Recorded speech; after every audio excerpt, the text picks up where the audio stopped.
आज महत्वपूर्ण चर्चा हमारी रहने वाली है, क्योंकि इस बार जो मुहूर्तों का अभाव कहीं न कहीं देखने को मिला, इसमें ऐसी स्थिति में हम लोग अब जो मुहूर्त हैं गृह प्रवेश के, खासकर नूतन गृह प्रवेश की हम बात करेंगे। यहाँ पर जो लोग रिनोवेशन करके घर में जा रहे हैं या फिर जो रेंटल हाउस को चेंज कर रहे हैं, सरकारी आवास जिनको अलॉट हो रहे हैं, वो लोग किन-किन परिस्थितियों में किस घर को बदल सकते हैं। या कई बार ऐसे भी कुछ लोगों की सिचुएशन रहती है कि हम लोग अभी सोच रहे हैं कि हवन करके चले जाएँ, लेकिन हम पूर्णतः वहाँ पे अभी सेटल नहीं होंगे। उसके बाद हम लोग वहाँ पे थोड़ा समय लगेगा, तो फिर हम लोग वहाँ पे सेट हो पाएँगे। तो ये बहुत सारी स्थितियाँ होती हैं और कई प्रकार के जो प्रश्न लोगों के हमारे तक पहुँचते हैं, चाहे वो व्यक्तिगत परामर्श के रूप में हो, चाहे वो मेल के द्वारा हो, व्हाट्सएप के द्वारा हो, ये सब तमाम संदेश या यूट्यूब कमेंट बॉक्स में जो लगातार कुछ कमेंट्स भी मिलती हैं। हालाँकि वो सब हम नहीं पढ़ पाते, लेकिन हमारी टीम भी उसको कहीं न कहीं रीड करती है और वो क्वेश्चन्स हमारे पास आते रहते हैं। तो बहुत महत्वपूर्ण बात ये है कि हम जो गृह प्रवेश करेंगे, तो वो किन तिथियों में कर सकते हैं। सबसे पहले हम लोग ज्येष्ठ और आषाढ़ के महीने की बात कर लेते हैं, क्योंकि अभी ये 2 महीने हैं, इनमें गृह प्रवेश का क्या फल रहता है और हम लोग इसमें गृह प्रवेश कब कर पाएँगे, ठीक है ना? ये जून है, जुलाई का महीना है, तो इन सब तिथियों के हालाँकि जून-जुलाई के जो मुहूर्त थे अलग से डेट वाइज़ वो मैं आपको पहले बता चुका हूँ, ठीक है? वर्ष पर्यंत के भी जो लगातार मुहूर्त हैं केवल गृह प्रवेश की बात नहीं है या केवल मुहूर्त की बात नहीं है। हमारे यहाँ ज्योतिष, अध्यात्म, वास्तु ये तमाम जो मुख्य जानकारियाँ होती हैं मैं आपको समय-समय पर पहुँचाता रहता हूँ। देखिए बहुत अच्छी सूक्ति यहाँ पर लिखी हुई है गृह प्रवेश के जो महीने हैं, उत्तरायण काल में विशेष शुभ माना जाता है। इसका मतलब ये भी नहीं कि दक्षिणायन में गृह प्रवेश ही नहीं होता है, ठीक है?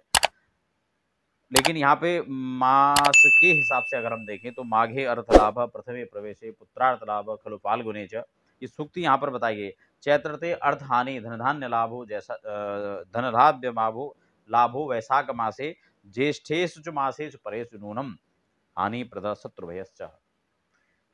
तो यहाँ पर ये जो महीने यहाँ पर दिए गए हैं, इसमें खासकर जो माघ का महीना है फिलहाल तो है नहीं, लेकिन वो अर्थलाभ बताया गया है। ज्येष्ठ के महीने को भी यहाँ पर अच्छा माना गया है, क्योंकि जो 4 महीने खासकर इसमें मुख्यतः प्रमुख बताए गए हैं, उसमें ज्येष्ठ का महीना भी है, जो कि पशु, पुत्र और अर्थ का लाभ कराने वाला है, ज्येष्ठ का महीना। अब आषाढ़ की बात करते हैं, तो आषाढ़ में भी आप कर सकते हैं, लेकिन ज्येष्ठ का महीना उसमें ज़्यादा श्रेष्ठ है। ये ज्येष्ठ महीना ही ज्येष्ठ है, ठीक है ना? इसलिए इसको ये श्रेष्ठ है, इसमें कोई दिक्कत ही नहीं है। उसमें भी जैसे वर्तमान में शुक्ल पक्ष चल रहा है, वो और भी अत्यंत शुभ है। ये भी नहीं है फिर कि कृष्ण पक्ष में नहीं होगा, कई बार ये भी साथ में डाउट क्लियर करता चला जाऊँ मैं। कई बार लोग फिर सोचेंगे कि क्या कृष्ण पक्ष में नहीं करना चाहिए? तो कुल मिलाकर शुक्ल पक्ष हो या कृष्ण पक्ष विषय वो नहीं है, लेकिन मैं ये कह रहा हूँ कि अत्यंत श्रेष्ठ। देखिए कोई भी मुहूर्त हम देखते हैं ना, तो उसमें कुछ चीज़ें महत्वपूर्ण होनी चाहिए। एक तो उसका जो पैमाना है, आप उसको यूँ भी समझ सकते हो, मान लो आप गाड़ी ड्राइव करना अभी सीख रहे हैं, तो इसका मतलब आप लर्निंग में हैं, एक माइनस पॉइंट हो गया। और गाड़ी भी आपकी पुरानी है, ठीक है? ये दूसरा माइनस पॉइंट है, क्योंकि एक तो आपको जानकारी ड्राइव की नहीं है, दूसरा गाड़ी भी पुरानी होगी और तीसरा आप हिल ड्राइव पर निकल चुके हैं। अब तीसरा रिस्क आपका बढ़ गया। लेकिन अगर हम इसी को इसके अपोजिट देख लें, ड्राइवर भी एक्सपर्ट है, साथ में आप अच्छी रोड पर चल रहे हैं और साथ में गाड़ी भी नहीं है, तो ये उत्तम संयोग हुआ। आप उदाहरण मैं आपको दे रहा हूं, एक लौकिक उदाहरण, ताकि आप इस बात को समझ सकें।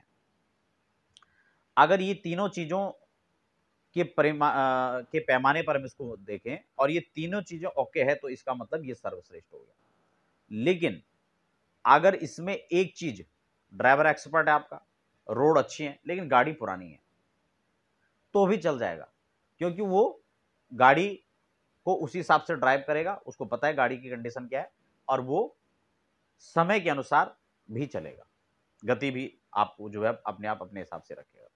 तो कहने का मतलब कि सारे प्लस पॉइंट एक तरफ कर लो, सारे माइनस एक तरफ कर लो। तो ऐसे ही हमें मुहूर्त के परिमाप जो पैमाना है उसको देखना चाहिए कि क्या-क्या चीज़ें हमारे लिए अभी सही हैं। तो मान लो कि शुक्रास्त गुरुस्त की बात है।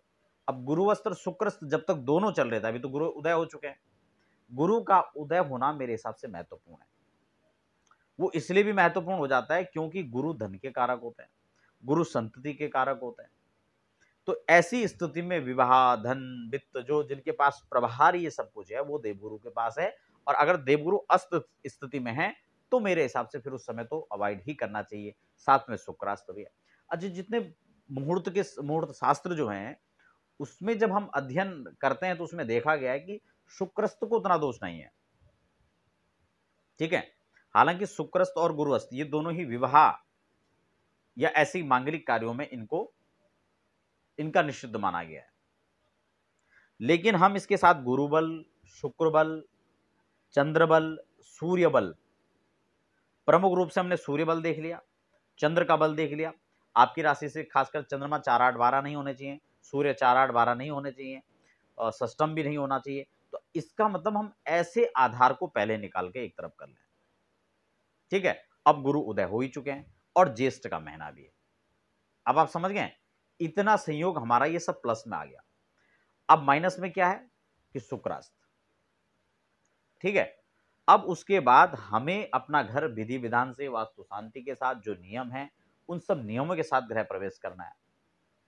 हाँ, उन लोगों के लिए हम नहीं कह सकते हैं कि जिन्हें लोहे के तसले में हवन करना है और गृह प्रवेश करना है, क्योंकि लोहे के तसले में हवन निषिद्ध है। ठीक है, और संपूर्ण वास्तु शांति के बिना, क्योंकि इतना बड़ा भवन बना है तो उसमें कम से कम जिस भवन की अधिष्ठात्री जो देव है उनको तो कम से कम उनका स्वागत, सम्मान, सत्कार तो आप करोगे ही। लाखों के गुलदस्ते आप दूसरों को दोगे, लोग आपको देंगे, हजारों लाखों पार्टी में उठ जाएंगे, बधाइयों में चले जाएंगे। तो क्या हमारा इतना भी फर्ज नहीं बनता?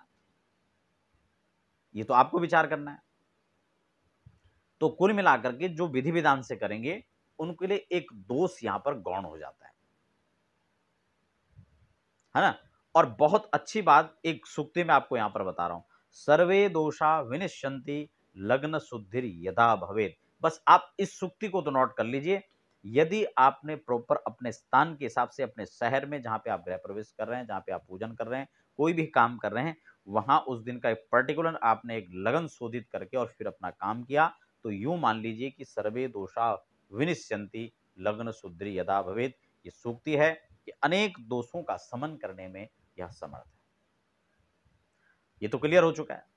तो ये सब चीजें अगर आप करते हैं तो आप ऐसे समय में भी गृह प्रवेश कर सकते हैं। अब बात आती है कि अगर रेंट पे जा रहे हैं, पुराने घर को तोड़ के नया बनाया है, कोई रिनोवेशन करा के जा रहे हैं, तो वो लोग तो बड़े इजीली जा ही सकते हैं, कोई